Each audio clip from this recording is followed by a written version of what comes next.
Welcome to the Student Voice on Air, a radio show written, hosted, edited, and produced by journalism and FTVM students at Moorpark College. The focus is on current news and issues, along with informative interviews. I'm your host, Steven Suarez, and on this week's edition, we will be featuring Francisco Molina and Andrew Mason. You're listening to 101.5 KMCJ Moorpark College Jams. A little light today, guys. Hey, yeah, we are. But, shout out Casey, Leslie, Scott. They're busting their butt up in the newsroom, getting our print that is coming out November 1st. They're doing their thing. Awesome. Always working.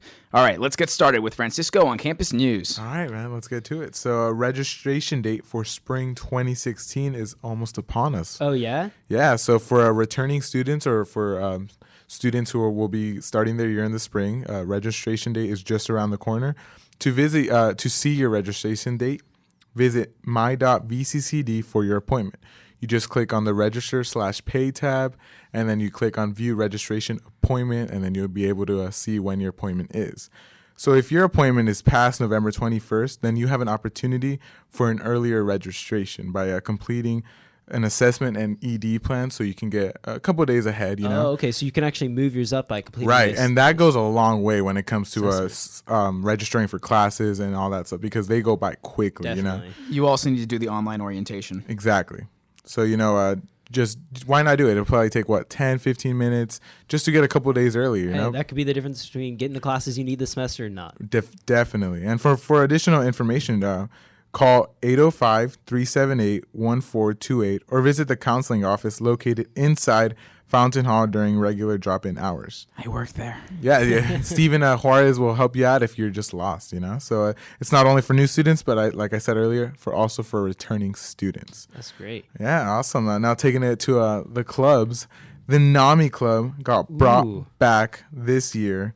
It's just a great club back on campus this What year. does the NAMI Club stand for? It stands for National Alliance of Mental Illness. Okay. So definitely, this was a club that was it's one of the biggest national awareness clubs there is in the United States. So they're no joke. You know what I mean? They're a national grassroots mental health organization. They're not exactly to treat people with mental illnesses, but they're there for helping people out. Oh, yeah, like to raise awareness, to offer support. Right. So if you know anyone who has a mental illness or something like that, they're there to help you and offer help, what path you should take to treat your mental illness. Great. So is this only students in the club, or are there faculty members involved as well? No, there is. Actually, one of Moorpark College's very own professors, English professor David Birchman, started the club to assist families with someone who has a mental health condition, because it's not something easy to go through as a family. You want as much help as you can, and it's a great club. They're just there to help you out or help a loved one out. Definitely. And is it too late to join the club? No, definitely. It's not too late. The semester, they already had their first meeting, which was on October 12th. But if you feel like you want to join this club and you're interested in joining, you can do so on Wednesday, November 9th at 3 p.m. when the club holds its next meeting at the Academic Center 312. I repeat, room 312. Great. So if a loved one is dealing with a mental illness, this is definitely the club for you. You're going to be with people who are feeling the same way. And they've been through this situation, so they know exactly what you're going through, and they're just there to help you out. It's a great club to have here on campus, and I'm really glad they're back. Yeah. Great. So I am under the understanding that you're actually going to be talking about another club. Yes, sir. The one and only, the Nature's Finest Club. Of course. We've actually had their Club. president, Payne Robinson, been on the show. He's been on the show before, so he's no stranger to us. So. Okay, and I believe you have a quick update on the club. Right? Yeah, so like we heard earlier, the club wanted to have the Moorpark's very first organic garden. Mm-hmm. That was the initial goal. Right. And it's not an easy project. He wants this huge garden that's grown with any plant as long as it's organic, So we were all for it. But a quick update is that for this project to be finalized, you have to go through a three-step process. And those are the 3 steps Payne Robinson planned out, correct? Right. Step 1 was to get an approval by the environmental committee. And step 2 is getting an approval by fiscal committee. And then lastly, getting approval by President Sanchez. Okay. Well, just to keep you guys updated, they have completed step 1, which is getting approval by the environmental committee. And according to Payne Robinson, this was the hardest and longest step out of the 3. So they're just one step closer to getting that goal, and we wish them the best of luck, It seems like they're really moving in the right direction. Yeah, definitely. And in order to successfully finish the rest of the steps, the club has been reaching out to the community for donations. So, if you know anyone who's interested in donating them, feel free to contact them. You know what I mean? One obstacle they see right now is obtaining the 10,000 square foot plot of land needed. Ooh, I could assume that would be somewhat difficult. It's more than 1,000 feet of square feet. Yeah. However, Payne Robinson is currently discussing the matter with President Luis Sanchez. So he's on it. He's a hard worker. He's really passionate about this project. The club looks like it's moving in the right direction. They're excited. I'm excited for them. And like I said earlier, if you're interested in donating or know anyone who wants to donate for additional information on the Nature's Finest Club, contact Payne Robinson at naturesfinestclub@yahoo.com or visit their club's webpage at naturesfinestclub.weebly.com. Awesome. That's definitely a club that everyone should join. So here on Campus News this week, I think it is about time that we highlight one of, if not the most, unique thing about Moorpark College academics. It's the most unique, Andrew. Okay, all right. Francisco confirms. But of course, what he is talking about is the EATM program, otherwise known as the Exotic Animal Training and Management Program here at America's Teaching Zoo on campus. For those who don't know, this academic program offered to Moorpark College students gives students the ability to work side by side every day with some of the world's most awesome animals. We are one of only 2 colleges in the country that offers a program like this. And although this sounds amazing, which it is insanely competitive to get into. In fact, there are only 50 spots available each year, which of course is no surprise when you take into the fact that it's only one of 2 colleges in the country that offers a program like this. So with us today, we have EATM professor Dr. Cynthia Stringfield with us to discuss the program a little more. Thank you so much for joining us. Oh, thanks for having me. Awesome. So, Cynthia, how long has EATM been available here at Moorpark College? This program started in the 80s, the early 80s. It was not a zoo like it is now that was open to the public. It started with just a couple of animals as a way to try to teach animal trainers how to become animal trainers to work with animals mostly in the TV and motion picture industry. So since then, it has really grown and completely changed and developed and to be what it is now. Okay, so talking about what it is now, can you run us through a typical day of an EATM student here at Moorpark? Sure. We actually have 52. We start with 52 students in each class. It's a 2-year program. The students do not get to work directly with the animals until their second year. They do some caretaking the first year when the second years are away on field trips and things like that, but they really don't get to start training and working with the animals till their second year. So it's very different depending on if you're a first year or second year, what your day's going to be like. So you definitely got to learn the stuff and then apply it the next year. Exactly. So it's not just straight to attending the animals. You got to learn the book stuff. Right. There's a lot of observation, animal observation to learn about the animals. There's academics both years. There's classes and labs and everything you would have in regular classes as well. But the hands-on, really intense animal time is the second year. And that's 6:30 in the morning till 5 at night, 7 days a week, including vacations and intersession. And when everybody else is not here on campus, we are here on campus, including Fridays. Yeah, because you got to be if the animals are here. That's right. Someone's got to be here. That's Some right. dedication. The students are the animals' caretakers. So they feed them, they train them, they clean them, they do everything for them. So it's a 24-hour-a-day, every single day responsibility. So in the EATM program here at Moorpark, we have students from all over the world. We have students from Australia, students from Canada, just that I know of. I'm sure we do. We have a Chilean this year, first year from Chile. So why do you think students come all over the world for EATM? It's kind of crazy to think because here we are in Moorpark, but it really is the only program of its kind in the world. We have not found another one just like us. There are other zookeeping programs, there are other animal training programs, but what's unique about us is that we have a zoo on campus that students take care of the animals very early on in their education. And we also focus on public speaking, doing shows, doing educational outreach, teaching people about animal conservation and animal training. So all those three things, zookeeping, animal training, and the education component, are things that oftentimes other programs don't have, all those things.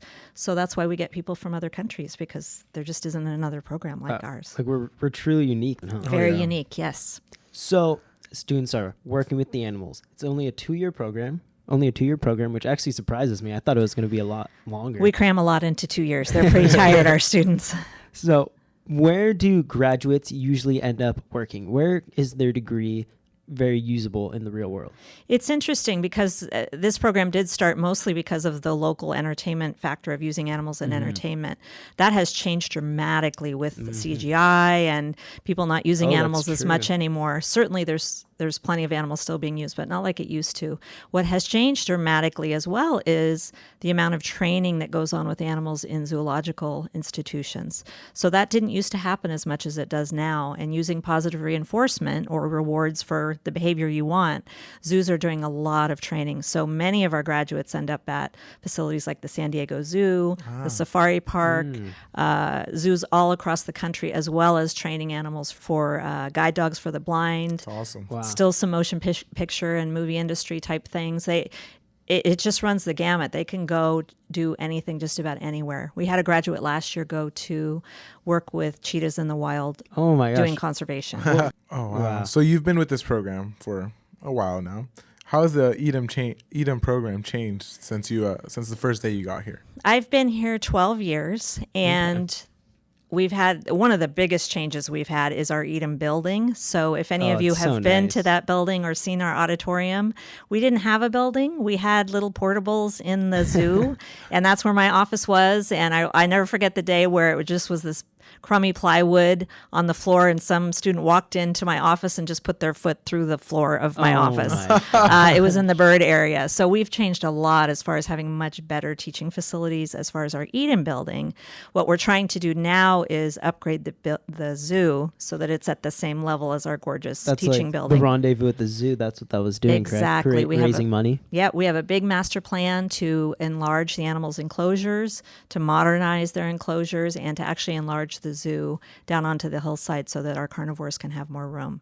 So we're working really hard on getting that fundraising started so that we can. The zoo was built in 1990, and it looks like it. We need to get it up to current day. And lastly, before we let you go, I'm just curious, what is the most difficult animal that we have in the zoo to work with?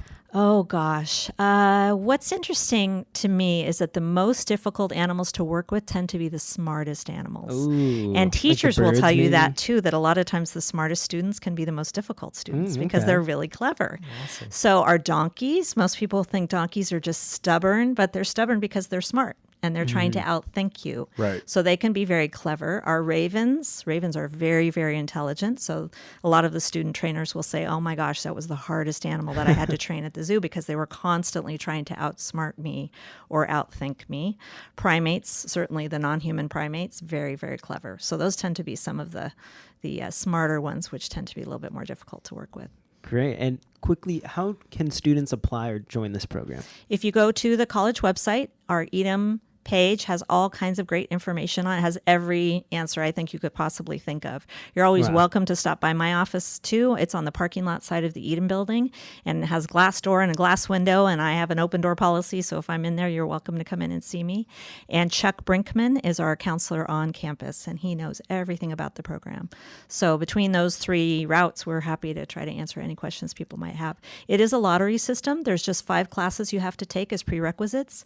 Then you have the same chance as anybody else that took those 5 classes. So that's pretty unique too, because we're a community college. We don't have interviews. We don't look at experience. We don't have a selection process. You take the prereqs, you throw your application in, and you've probably got a 1 in 3, 1 in 4 chance of being selected. Wow. All right. Well, thank you very much for stopping by, Cynthia. That's definitely a program that is very unique for our campus and something that students should take advantage of for sure. You're welcome. Thank you for having me. Thank you. Have a great rest of your day. Thanks. You're listening to 1015 KMCJ, Moorpark College Jams. I'm Steven Suarez, and this is the Student Voice on Air, a program about what's trending here at Moorpark College. Let's turn to Andrew and Francisco for the latest updates on Moorpark Raiders campus sports. All right, campus sports. Usually a positive topic when it comes to our football team. Right. This week, not so much. Oh no. Ah, But hey, we're coming off that big homecoming win. But all right, this past Saturday, October 22nd, we played at home against College of the Canyons. It was not our game. We lost 26-10. For those who don't know, we were 1-0 in conference coming into the game. Now we're 1-1, 500. But the story of the night, we only scored 3 points in the first half. Then the second half, star running back Isaiah Johnson was able to squeeze a touchdown in the Mr. third. Reliable? Exactly. He was able to squeeze one in the third quarter. But you know what? For those of you who are looking at the score, saying, hey, we only scored 10 points, our offense must have been horrible. Actually, no. We had 373 total yards. Our offense between the 20s was not a problem. Oh man. Where we did see a problem is in the red zone, where we were not able to convert many touchdowns. As I stated earlier, we only had one. Even though we had 373 total yards, our offense was rolling at times, we were not able to convert when it came down to it. Another issue is our third down efficiency was really poor. We only converted on third down 4 out of 13 times compared to College of the Canyons 7 out of 13 times. But Francisco, what is one thing that this team can take away from the win looking towards next week against Ventura College, who, may I add, is rolling as of late, coming off a 76-21 win over Santa Monica College? Francisco, what does this team need to change in order to compete against Ventura this Saturday? I think it's pretty simple. They just got to get the work done. I mean, they already put in most of the work. Like you said, they got, 4 out of 13 third down completions. Right. So the talent's there. I mean, I'm pretty. They had the ball most of the game. You know, they did. They led the time of possession. Yeah, and they didn't lack that many yards. They were probably lacking 7 yards to College of the Canyon. So it wasn't. It's not. The offense is there. They just need to get the work done. So one huge key is that when it comes to that third down, they got to get it. They got to complete that set. They do. Because 4 out of 13 is not horrible, but that's not going to win you ball games. Yeah, it's too much work for your defense. I mean, your offense has got to get the work done. You can't always be relying on your kickers and your defense. You know, you as an offense, you need to put your half. You got to put your half of the table. You know what I mean? And Ventura County is not going to give you that many opportunities. So when it's 3rd and long or 3rd and 9 or whatever the case is, they got to get that completion to win this game. Because if they still struggle with this the next game, it's going to be a tough one to win. Definitely. And I think that, we didn't really have much energy coming out this week, but we were coming off this big, hyped, homecoming overtime win. I don't really blame the guys, but we'll see October 29th against Ventura College if we can turn things around. I hope we can. So moving on to a sport that we have not talked about yet on the podcast, my personal favorite sport, something I've been excited for a very long time to talk about, basketball. Our women's and men's basketball season are right around the corner. This week, I'm going to really be spotlighting the women's basketball team. They have their first game next Friday, November 4th, at Cypress College, a team that we lost to in the season opener last year. The team has head coach Kenny Plummer and assistant coach Remy McCartney returning this season. Those are 2 coaches really loved by the players, I know. Last year, this team finished 13-13, which is, for those who don't know, 1,500. 6-6 in conference play, also 1,500. But it is an exciting team we have for this 2016-2017 season. We got a lot of freshmen and a lot of new blood. And at the end of last season, Coach Kenny Plummer promised a more up-tempo team this season. I have some high expectations for these girls. Me too. I mean, for them to like their coach, I feel like the chemistry is there, It is. And it's going to be an exciting season. Let's get it started next Friday, November 4th, at Cypress College. Let's see what this team can do this year. Now off to another women's team, our women's volleyball. Ooh. Now let's get this mood up, guys. I feel a little tension with our football team, but I got some good news for you guys. Our women's volleyball are rolling, guys. They had 2 games this past week, and they won both of them. Great. Moving on to their 2-0 record in conference, 12-6 overall. Wow, so we're undefeated in conference so far. Yeah. Let's keep it that way, right? All right, so let me give you guys a little recap. So game 1, they played at Allen Hancock. The final score was 3-0. So they had full control of this game in this victory. Definitely, that's a sweep. So it was an easy win for our Raiders. They won the first set 25-15. Their second set 25-10, and their final set also 25-15. Dominance. Yeah, so some key players of the game, sophomore and co-captain Cindy Norris. We've had her on the show. Yes, had her share of 12 kills. Also, sophomore Megan Conlon with 11 of her own. So, they definitely each of them had their little piece of the pie in this victory. Definitely, their fair share. Yeah, so easy win for them. Their second game was against Cuesta here at Moorpark. Final score, they won 3-1. Okay, so another fairly easy win. Yeah, they took care of business. Another victory for their team, and they won the first set 25-21. The second set 28-26. But Cuesta did come back in the third set, winning that one 17-25. But then our Raiders took care of business in the fourth and final set of that game, 25-18. So they got off to a hot start, winning set number 1. But Cuesta did really challenge them in set number 2. Like I said, 28-26. So it wasn't. This might look like an easy game, but Cuesta did give them a challenge. Yeah, and it's good to have these games. Like it's good in retrospect that they weren't just killing every team straight off the bat, because it's important in the long run to have games early on where the team can experience clutch situations, build team confidence, etc. And so what's a look ahead for the women's volleyball team? A look ahead is they look to capitalize on their hot conference start with 2 games this week. First one taking place Wednesday, October 26th at Santa Barbara City College at 6 p.m. And then their second game this week is Friday, the 28th, at home versus the one and only rival Ventura College at 6 p.m. Let's hope to get 2 more W's this week. What do you think, man? Definitely. Let's pull out 2 more wins. Let's go 4-0. And with us here in the studio today, we have Moorpark College volleyball team sophomore outside hitter Carly Campbell, number 11 on the court, number 1 in our hearts. Thanks for joining us today, Carly. Thank you for having me. Awesome. So you guys are off to a 2-0 start. What's been the key to this team's success early on in conference? I think that we worked really, really hard last off season. We have a lot of sophomores who've been putting in work every day, working really hard, and we believe that we can win. And I think that's a really important key. Definitely. You got to have that. You got to have the confidence in order to actually win games. So you talked about some of the sophomores on the team, but we can't forget the freshmen, although we sometimes do. As a sophomore, how have you sophomores been keeping the freshmen up in the team chemistry? We do a lot of team bonding. A lot of team bonding, yeah. So do you guys hang after the game, or is it in those I would say those road trip games? Yeah, where you guys van rides definitely are a big key to our chemistry. Yeah, those road trips, right? Yeah, we go on some really long road trips, so we have a lot of time to spend together. So what have you noticed to be the biggest difference from this season from last season? Last season, we were all freshmen, pretty much, except for 3 of us. So we all didn't really know what we were doing that much, and our coach told us over and over again, the best thing that happens to a freshman is that they become a sophomore. And we didn't really understand what he meant until we actually became sophomores. Now, seeing the freshmen, we know, why we were at that point last year and how much we've grown. Just we've had a lot more experience this year. Yeah, you have it's so different playing high school volleyball versus college volleyball, and that now you have that year of collegiate experience under your belt. Really adds to the team's success going forward.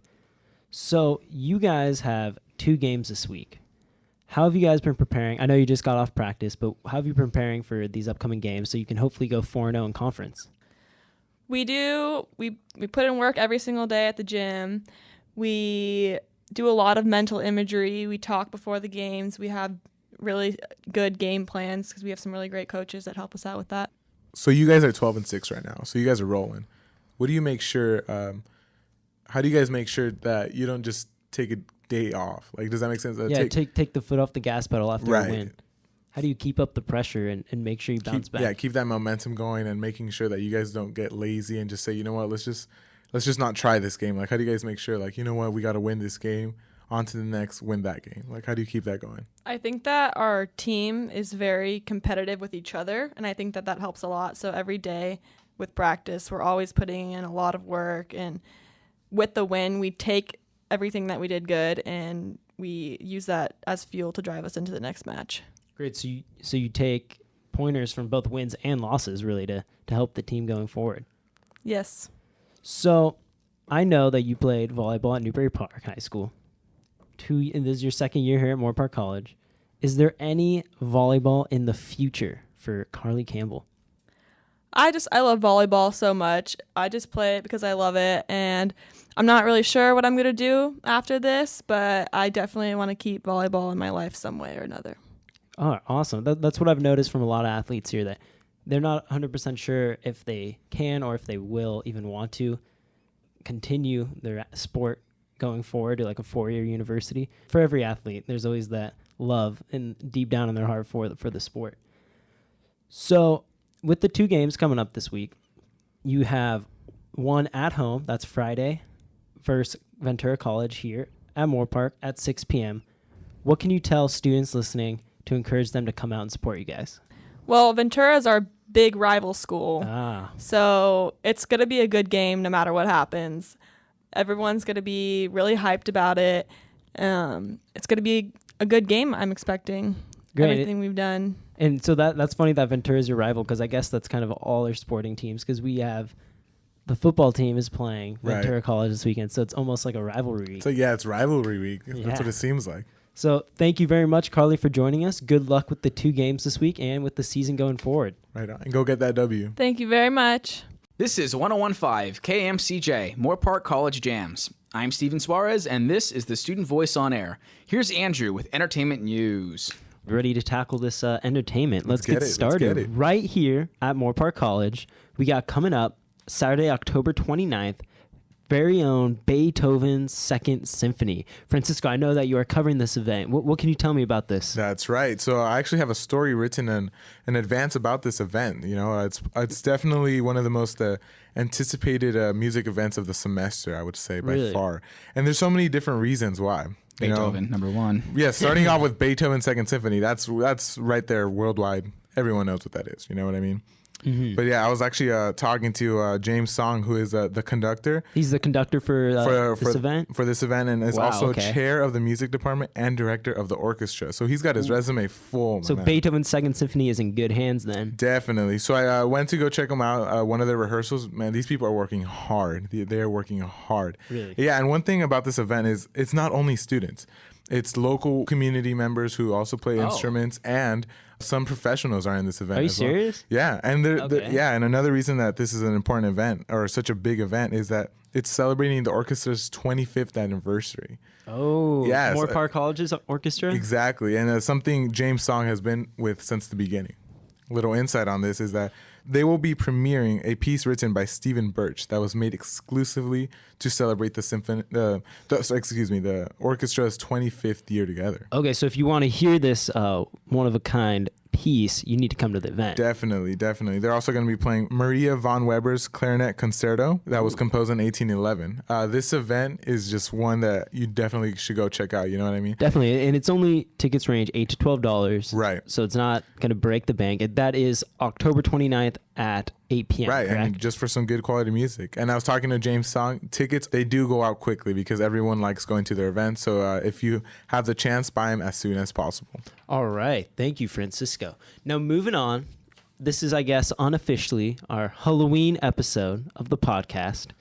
So, Boo. when you think of Halloween, you got to think of, obviously, trick-or-treating, haunted houses, everything like that. But one of the more underrated aspects of Halloween is the Halloween movies, specifically the Halloween movie marathons. Currently, right now, popular television networks such as AMC, FXX, Encore, HBO, etc., are showing these Halloween or horror movie marathons that will lead all the way up to Halloween night. Now, me and Francisco were talking, and we have a bit of a debate going on here.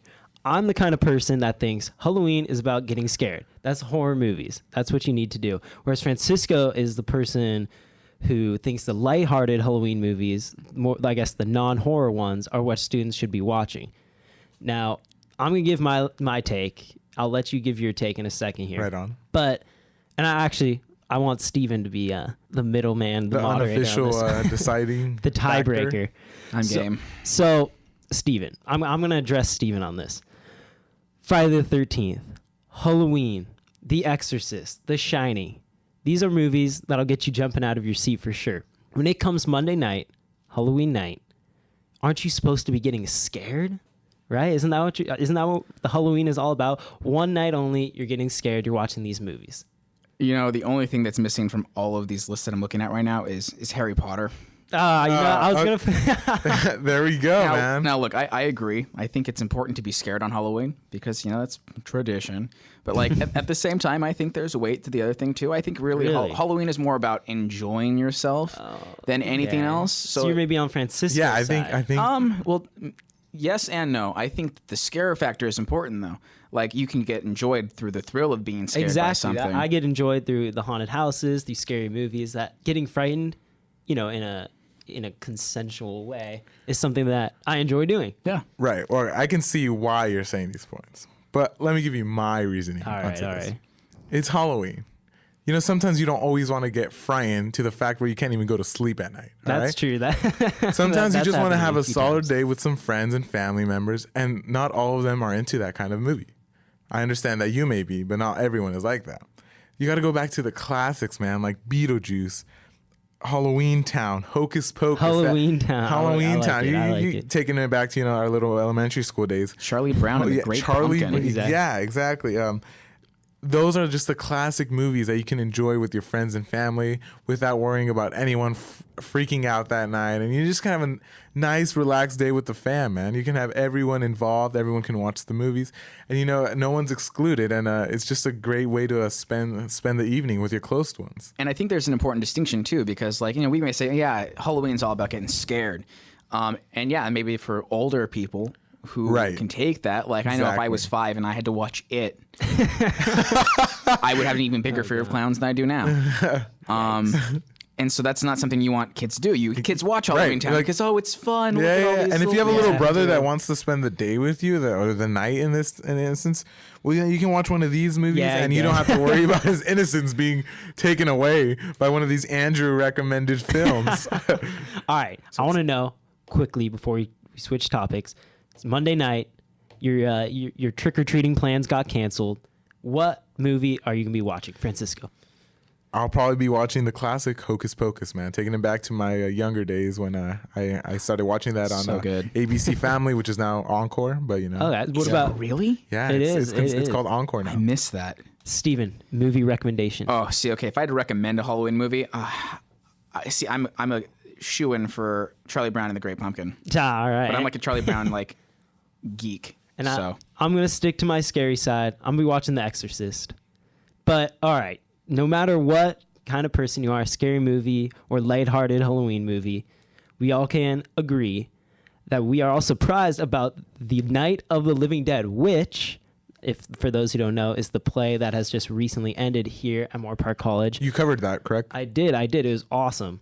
And it's over. However, there is recently an announcement by the Theater Arts Department that there will be an encore presentation of Night of the Living Dead on Halloween night, October 31st at 8 p.m. at the High Street Art Center here in Moorpark. At High Street? Wow, that's a historic street here in Moorpark. It is. It's definitely awesome that Moorpark College is able to branch out to that venue. Tickets are a suggested $5 donation at the door. So that's a great way to spend the night if you're not into the movies. Right, and this is backed by popular demand, correct? It is. For those who haven't had the chance, this is a perfect opportunity to check it out. So now moving on to another Halloween-themed topic, a little lighter tone though. We have here at Moorpark College, Edam's very own Boo at the Zoo, taking place Saturday, October 29th and Sunday, October 30th from 11 a.m. to 5 p.m. Entry fee is $8 for adults, $6 for children ages 3 to 12, and children less than 2 years of age are free. Man, I wish I was still 2. Same. So what this event basically is it is a Halloween festival here at the zoo. And there will be animals, candy, parades. I could go on and on. But with us today, we have zoo operations staff member in charge of public relations, Mara Rodriguez. We are welcoming back the lovely Mara Rodriguez. Thank you very much for joining us here today. Thank you so much for having me again. So Mara, tell us a little bit about what students can expect from Boo at the Zoo. Well, Boo at the Zoo is one of our themed events that we do that really just brings in the visitor to a different atmosphere. We have our students decorate the zoo. There's actually a decorating competition between our students. Yeah, we really push them to compete. Will I see you in that competition, Andrew? Hey, maybe. So each area that the animals live in is decorated differently, and our staff go around and judge what our students have done to decorate the zoo, awesome. and there's a winner, and it really just promotes the students in the EATM program to become more active in participating and getting ready for this event. So the zoo looks a little bit different. It feels different. We have candy. We do trick-or-treating. We really, really want the kids and adults to come in costume so that everybody can wear their expensive outfits for more than one evening. And we just promote the visitors who come and support the zoo to keep coming back and just give them a little different ambiance on that weekend. Awesome. So fun, definitely a fun couple days for everyone. How long has this event actually been going on? Is it an annual event? It is an annual event, and we've been doing it for about 10 years 10 years? officially. Wow. Boo at the Zoo. But even back in the early 90s, when I was a student in the EATM program, we did a themed Halloween show where all the trainers would dress up in costume, and that was really fun. So we have been festive forever, but it's been an official event for about 10 years now. So how has it changed since the first official Boo at the Zoo? I think with any event, it just it gets better, honestly, every year. We put a little bit more of our creative experience into it. We get the students more excited about it. And once your event becomes something that people talk about year after year, that, oh, I have to go back to that event, then you know you're doing a good job. And I feel like Boo at the Zoo is that way. It's something the community already knows about, and they keep coming back. So why did you guys decide to start an event like this? How did this idea come up? Oh, that's a great question. Well, we like to see repeat customers. That sounds very business minded, but it is true. We want the community to feel like this zoo here at Moorpark College is something that they can come visit more than once a year.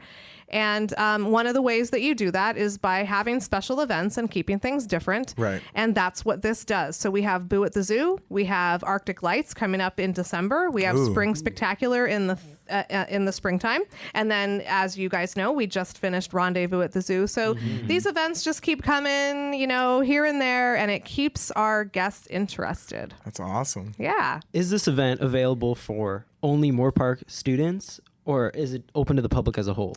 Like every Saturday and Sunday, we're open to the public, so everybody is invited. So that means the surrounding community here in Moorpark. We have people travel from the San Fernando Valley, from Santa Barbara, and I feel like the more people are hearing about us, we see guests coming from farther and farther away. Okay, so you said there'll be animals, candy.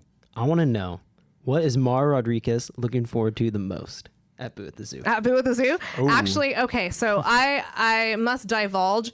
I am not a huge fan of dressing up. But What? I know. I think it started in my insecure teen years. It banned from made me Halloween. uncomfortable to dress up. I always thought like my costume was the dorkiest. So now what I love about it in my adult years is I love seeing everybody come in costume. I love seeing the kids walk in the zoo, and on that day, that little boy thinks he's Spider-Man, and on that day, that little girl thinks she's Elsa. I love seeing the young kids in costume. Right. That is what I look forward to the most. And you said you've been doing this for around 10 years, right? Yes. So what's different from this year's Boo at the Zoo compared to last year? Is there anything, any specific thing that you guys are promoting this year's Boo at the Zoo? Well, I can't really say there's going to be anything that's so incredibly different it'll knock your socks off, Right. but the event will knock your socks off. Awesome. If there's candy, they will come. And Right, honestly, yeah. so really, I know I had you after candy, so I'll see you there. What about, I know this is Halloween. I know it's all about the candy, but will Ira the lion be making an appearance? Yes. I thought you were going to ask if Ira was going to dress up. Sorry, I jumped ahead there. Yes, of course, Ira will be making an appearance in full force. We will be giving him some bloody good behavioral enrichment, which is a fancy name for animal toys. And hopefully he'll be out entertaining the public like he does every weekend. Great. And real quick, where are tickets available for students to purchase? Well, if you are truly a Moorpark College student and you have your ID on you, you are always free. See? Ooh. You don't have to be 2 or under. Awesome. Okay. So there's that. Probably And get Yeah. then, of course, you can just come to the box office on the 29th and 30th and purchase a ticket at the gate. Awesome. All right, guys, that's Boo at the Zoo, taking place October 29th and October 30th. Thank you very much for joining Thank us, you so Mara. much for Thank you so coming. much. Thank you, Always a guys. pleasure to have Happy you on the show. Halloween. Happy Halloween. This is 1015 KMCJ, Moorpark College Jams. I'm Steven Suarez, and this is the Student Voice on Air. Coming up is the roundtable discussion. Today we're talking about Proposition 64, and that consists about marijuana legalization. Yes, so for this roundtable discussion topic, we have California Proposition 64, the California Marijuana Legalization Initiative, also known as the Adult Use of Marijuana Act. This is a prop that's California voters can vote on November 8th, 2016. That's Election Day. I know Steven's excited. Very. Let's talk a little bit about this prop. If this prop was passed, it would allow smoking marijuana for those 21 and older here in California. Not anyone would be able to sell it. Businesses would still need to acquire a state license to sell. Businesses would have limits, such as they could not sell within 600 feet of a school or any child daycare venue. A yes would also create 2 new excise taxes on marijuana in California. So, as everything with this election year, there's 2 sides, 2 very heated sides, I may add. So let's talk about each side. A side yes would support the legalizing recreational use of marijuana. Some supporters of side yes include the California Democratic Party. I know everyone knows this name, Bernie Sanders. I know everyone knows this name even more, Jay-Z. Some of these yes supporters argue that the proposition has specific safeguards that would protect children while allowing responsible adult use of marijuana. They argue the prop would provide an environment where marijuana is safe, controlled, and taxed. It would decrease black market, drug cartel activity, something that we see a lot when people argue to legalize something. This would also create tax revenue, decrease law enforcement costs, so on and so on. Let's talk about side no. Side no opposes the proposal to legalize this recreational marijuana use. And Francisco, what can you tell me a little bit about side no? Well, side no. So basically, if you're voting no, it's saying that your vote opposes this proposal to legalize recreational marijuana under state law and to establish certain sales and cultivation taxes.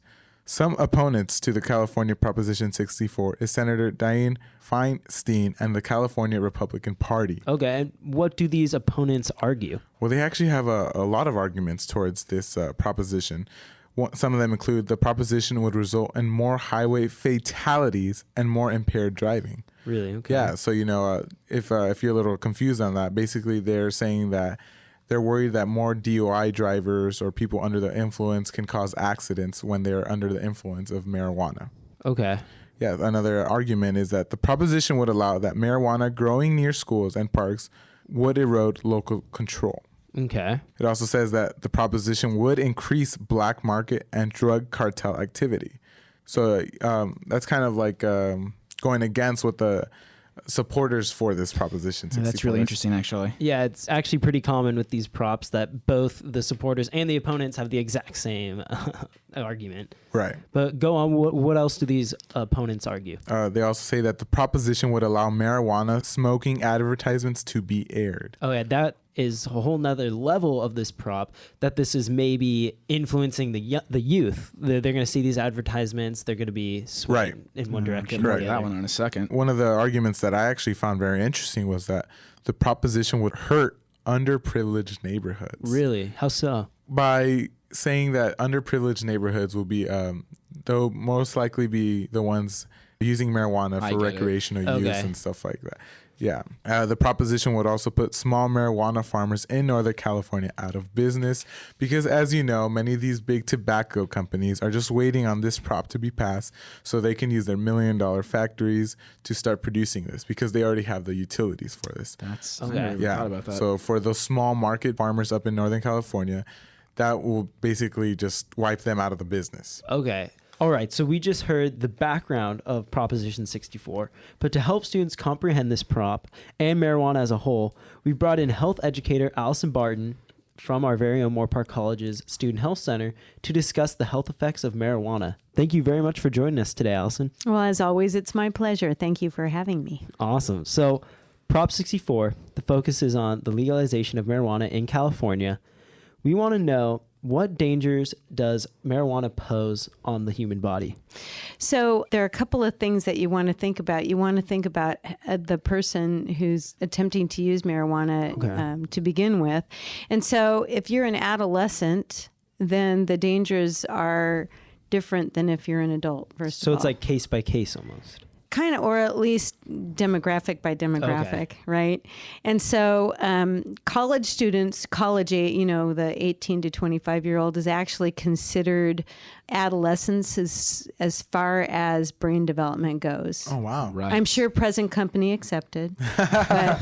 But actually, so, and I read a little literature review yesterday about this to see if there was anything new that I hadn't heard before as I was preparing for, your questions yesterday. And I love the term they use for college age individuals is emerging adulthood. And I love that because that's exactly what it is, emerging adulthood. Yeah, no, it's really neat. And the thing that's awesome about that age group is the place where your brain is in its development is that you're wanting to hear more facts and more information because you want to become a better consumer and make your own adult decisions, which I think is wonderful and why I'm glad I'm here on a college campus. Yeah. But I digress. Anyway, so during this very important time of early adolescence and then emerging adulthood, the brain is in this really interesting metamorphosis where it's going from kid brain to adult brain essentially. And at that time it's quite vulnerable to substances.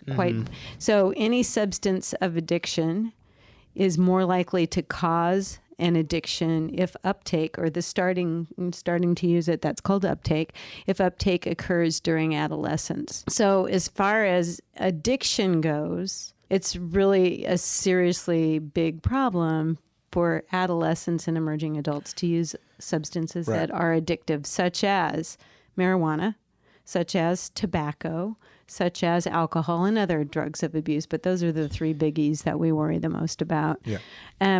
So that's a problem. And then with use of marijuana in anybody's brain, it's also really a big deal to understand that it causes learning problems. It causes memory problems. And people always talk about, it causes short-term memory. It does. And when it does that, it makes it really hard to learn. So we're thinking in terms of our students here at Moorpark College and their ability to absorb and grasp what they're supposed to be learning in class. And marijuana use is not really a good choice if you're trying to learn new stuff. So that's a big deal too. Are there more DUIs? Certainly. And then when you add marijuana to other substances, especially alcohol, I read a statistic yesterday that your chances of a DUI just under the influence of marijuana about doubles. Wow. Versus Doubles? just driving down the middle of the street. I mean, driving down the correct lane on the street. So whatever your chances are, then it doubles if you're under the influence of marijuana. But if you're also under the influence of alcohol, which is commonly it's like 5 times. So it's it's what we call a synergistic effect. It's more than the sum of their parts if you mix those two substances and try to drive safely. So that's another big deal. But it causes a lot of attitude issues too. It causes a lot of demotivation and things like that. None of these things is very good for you if you're trying to be a good student, learning what you're supposed to be learning to prepare for your future. And it certainly isn't very adult behavior that it encourages, right? And the other thing that happens when you use substances during this really important time in brain development is that it delays brain development. Yes. And that is a really big deal. And that's true of other substances of abuse too, not just marijuana, but it's a really big deal, folks. Okay. And so you were tying this prop back to the college students here at Moorpark College and their academic performance. Right. You are from the Student Health Center. Correct. If this prop is passed, I think we can all agree that many students here at Moorpark College will be using marijuana more than they are right now. Right. How will that change the Student Health Center here at Moorpark and the services it offers? Well, that's a good question, and I don't know that we really necessarily have the answer to that. I can tell you that people who use marijuana regularly have more anxiety and depression, so I am imagining that. Oh, really? Right. This is such a surprise Well, to because- people. Yeah, because No, it everyone is. in like our So age group relaxing, talks about right? how It's it so cures relaxing. their anxiety Everything's and all depression. I've better. heard It's a people say that. drug. You could get a prescription for it. Right. I've heard it. Right. So the reality is that it only truly helps a few conditions. There aren't very many that it Right. actually truly helps. Right. The other self-medication, and I'm using air quotes, listening audience, are mostly just kind of urban legend-y kind of things, right? So that's an important thing to understand about it too. So I imagine that we'll see more anxiety and depression. I'm assuming we'll probably see more injuries because that's another thing. I'm assuming that we might perhaps see more respiratory illness because if you're smoking it, you're also hurting your lungs and your sinuses and, and if you're also anxious and depressed, you're probably going to start having other sorts of health problems as well. Is this the person that has a joint, like once a month at a party? No, that person is not going to see these kinds of problems, but the regular user is going to start to see, and it's dose related too. If you smoke a little, you're probably not going to have too many problems. If you do it, in a halfway intelligent way, like you're not going to go smoke a joint and then hop in your car and go drive somewhere, right? If you're sitting for a long period of time and you're safe and you're watching movies and you're whatever it is you're doing, that's different. Correct. And so thank you very much, Allison, for those viewers. That is a health expert's opinion out there on marijuana on the body. Remember to go vote November 8th. This proposition again is Prop 64. Thank you very much for your insight, Allison. Oh, so happy to give it. I definitely learned a couple new things Oh, today, good. guys. I didn't know. Thank you for very coming. so much. Sure. My pleasure. Alrighty. Thank you, Francisco Molina and Andrew Mason, for keeping us informed. This has been the Student Voice on Air, a radio show and podcast written, hosted, edited, and produced by journalism and FTVM media students at Moorpark College. For additional news and information, please log on to the Student Voice webpage at StudentVoiceOnline.com. That's StudentVoiceOnline.com. I'm Steven Suarez. Thanks for listening and being informed. This is 1015 KMCJ, Moorpark College Jams.